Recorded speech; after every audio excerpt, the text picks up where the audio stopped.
Well, right now I am in the old city of Jerusalem at the Jerusalem Archaeological Park, and this is where they have began to rebuild as much as they can the old city, the temple. It's just amazing. So I'm about to go on a hello. We've got some guys up here, some soldiers, looking at this weird guy with the grey hat filming himself. But I'm going to go and learn now about all these parts in the quarters. We have just an incredible tour guide, Rami, who's just been a real blessing. He's a Messianic Jew, and he's going to teach us about the ruins here, and may be able to shoot and show you some more on the way. It's going to be just amazing. I'm going to spend about an hour here at this archaeological park right in the heart of Jerusalem, the capital of Israel. So you promise me you don't tell the people all the mistakes that I made, okay? We are going down now to deeper archaeological spots. 8 centuries down. Because over the years they keep on building. They kept building upon the ruins, so they've had to dig down. And you can see here, they've had to dig down to dig up. Archaeological findings, walls like the one you see here, all the original stuff that was just buried and built upon over the centuries. They're digging. We're basically in a giant pit here, which is just amazing. Well, right now I am walking on the street outside the temple where Jesus would have walked with his disciples. It is the ground. It is the same archaeological spot. This is behind me, the very street, and if you can see here, this corner of this temple, it would have gone up about another 10 meters higher, and that is said to be the place by a number of scholars, said to be the place where the messengers, where the priests and others would announce. It was sort of like the corner where things were announced from the temple, the hours, the feasts. It was called basically the corner of Annunciation, where things were announced, and believed to be the place where Jesus was tempted by Satan, and he was brought up into that corner and told to jump. And he quoted Psalm 91, lest angels catch you.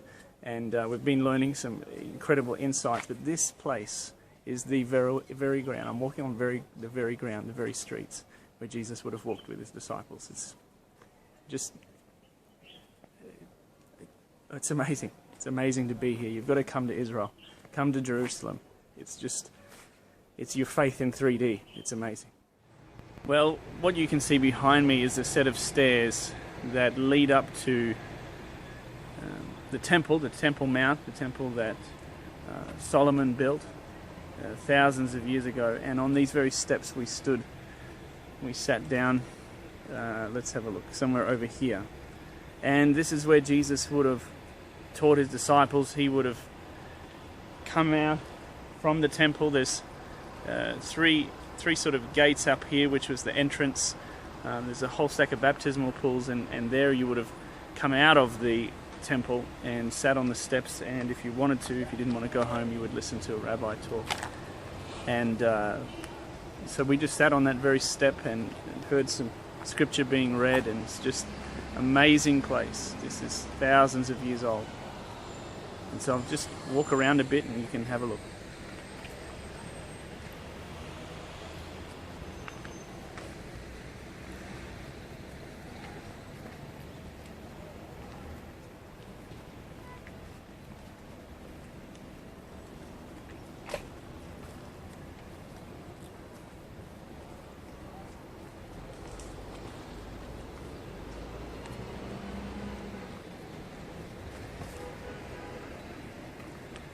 If I turn the camera around, you can see here, let me just grab this. I don't know if you can see in the distance there. It's a bit hard to see. Today is an incredibly dusty day. Usually you can see far more, but up in the distance there is all the graves that Jesus referred to in Matthew 23 when he was chastising the Pharisees, and just an amazing place. This isn't categorized as a holy place. This is an archaeological place, so to speak. So there are thousands of tourists that come through here every day and have a look. But let me just show you here.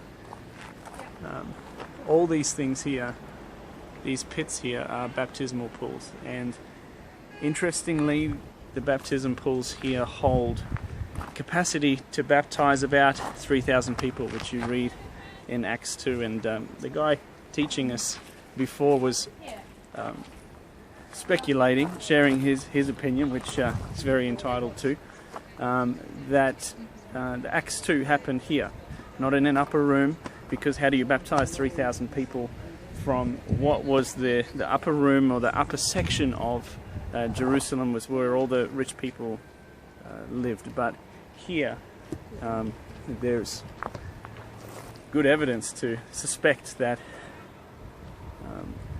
it was here in Acts 2 that the speaking in many languages happened, and then that very day 3,000 were baptized. And there is just capacity here for about 3,000 people to be baptized in a day, because of all these baptismal pools where you actually walk down. I'll see if I can show you here. You walk down a set of stairs into this pit here where the water is, and then you walk out another way, you baptize yourself. And I'm standing sort of in the ruins of some here now too. And these gates I'll show you over here. I'm surprised at how you can just walk and on all this ancient ruins, which they've had to dig out because so much was built upon it. But anyway, there's a whole lot of history if you study the Temple Mount and the Muslim claim to it and everything else. So right there you can see the three gates there, the entrance gates into the temple, and where we sat before was the exit gate. So if you wanted to stay near the presence, near the temple, you could sit down and listen to rabbis teach. There's some more excavation going on. And so yeah, this is the eastern Huldah Gate. The eastern gate, built on the Second Temple period. It was the triple gate of the official masonry, and only the threshold of the lowest stone of the left doorpost has survived. A person cured of an illness carved in Hebrew inscription of thanksgiving on the stone. It's probably in the Middle Ages. So I'll just see if I can show you these gates here. This was the entrance into the temple. So I'm going to go now, but glad to have shared that with you and to bless you from this place. It's amazing. Come to Jerusalem, come to Israel as you can. It's an amazing experience.